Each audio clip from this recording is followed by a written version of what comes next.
Hello Fearless Gamers, Matt here for Fearless Games, and today I'm doing another entry in the Book Corner, and this time the book that we're going to be looking at is Fear to Tread by James Swallow.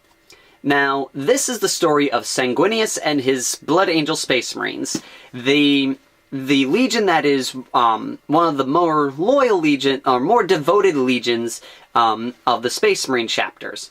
And it takes place just after Horus was made the War Master, and Sanguinius has been having this terrible issue going on within the chapter that he's been trying to keep a secret, and that is the existence of the blood rage that all Blood Angels seem to have, and there's no real way to explain what's causing it, or how it triggers, or what happens. All Sanguinius knows is that eventually all of them,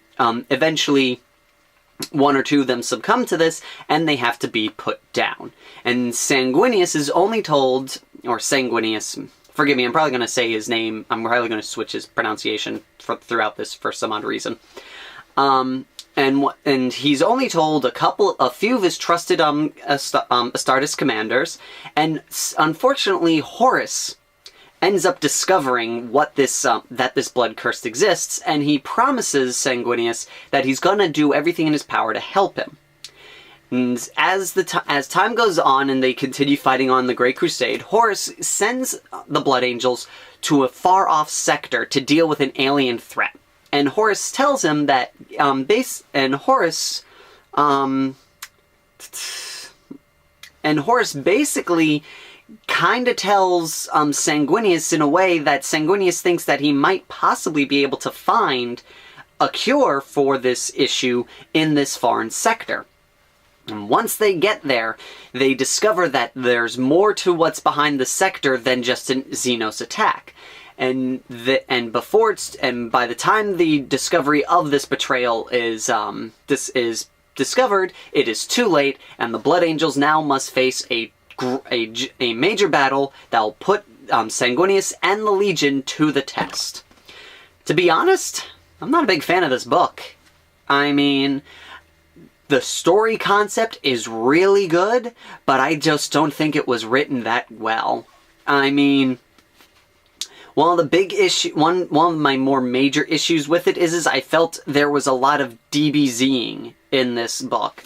And by that I mean, for anyone who doesn't know, Dragon Ball Z, it's a television show from Japan, it's anime, and there was a very common thread in the series as it moved on. Because they wanted to keep it close to the manga as possible, they always, would stall for time. And so this would happen with this really awesome visual scene going on, continuing the story, progressing it. You're like, yes, yes, yes, I can't wait to see what happens. And then all of a sudden they flash to someone doing absolutely nothing that has no premise to the story, doesn't change it at all. It's just padding to make the episodes longer, thus help them stay back behind the manga so they don't go past it and have to make up the stuff as they go along. And they do this a lot in this book, I felt. There were many times where, they'd be like, oh, wait, I can't, whoa, what's gonna happen? Wait, why are we over here now and what's going on? And sometimes these little jumps did progress some sort of character arc or story arc that was there, and sometimes they were just completely useless, in my opinion. And a big issue with this is also, there are some characters that are kind of like, there's too many main characters to follow in this book. And because of that, sometimes they'll flip to scenes, and you're like, who's this guy? What was he? Oh, he was that guy mentioned in one chapter once, and we never heard from him again. So it was kind of weird that they brought that back up. There was one or two, and there was a couple of these parts where I was just like, this is completely pointless. And also, for a lot of it, there seemed to be some characters that just seemed to be not needed at all. There was one, okay, there was one point it's like, well, they need to be there to help try and, bring up this whole, who to trust thing, but I don't really think they needed it at all. And the climactic ending to the book seemed very Deus Ex-y. It seemed very like, oh, we gotta deal with this. it happens, it's done. Like, I felt like it wasn't, it's not a real official Deus Ex in a sense, but there were parts where it was just like, well, that kinda, why didn't that just fix this problem earlier? And, you know, it seemed like it had a lot of good ideas, it had a couple of good moments in it, there was a bunch, once they started, you know, doing some of the more combat scenes, there was a lot of this like, oh wow, this is really great and awesome, and then there are just parts that really made the book feel kinda dull. There were a bunch of parts where I was counting how many chapters there were left because I wanted to end the book. And another big disappointment that I found in this, at least to me personally, was the epilogue at the end. Now, excuse me, a lot of the times when these books have some sort of tie to official, like, for the game canon events, you know, events that the game says this happened, they tend to throw in an epilogue that kinda does a little like, whoa, you know, oh, holy, what's going on and everything, and kind of brings some sort of pseudo-revelation in some way, shape, or form, or throws a new perspective on previous events, like in the book Thousand Suns, their epilogue, you're like, oh, whoa, you know, a type of thing. But this one, I could not figure out what was going on.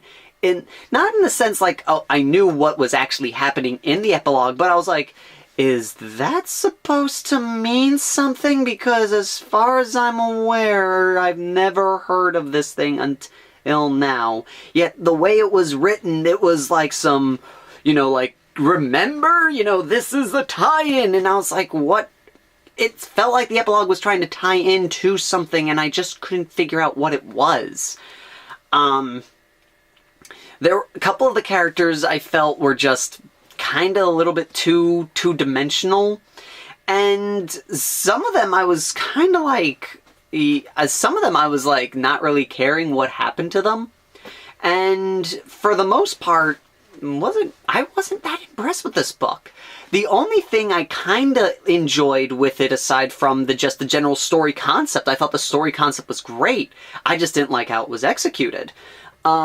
I did like Sanguinius in this. I like his portrayal in the book, and I do like this character.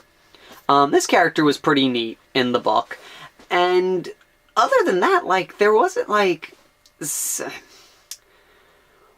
one character I was like, there was really only one character I felt that I was really connecting to in the story, and out of the couple of characters that you would consider like the main characters, I'd say he had the second smallest role in the book. And so that was, I think, another big issue. There was a couple of characters that the book followed. And so by the time they got to the end, you know, you're like, because not all of them were together, you know.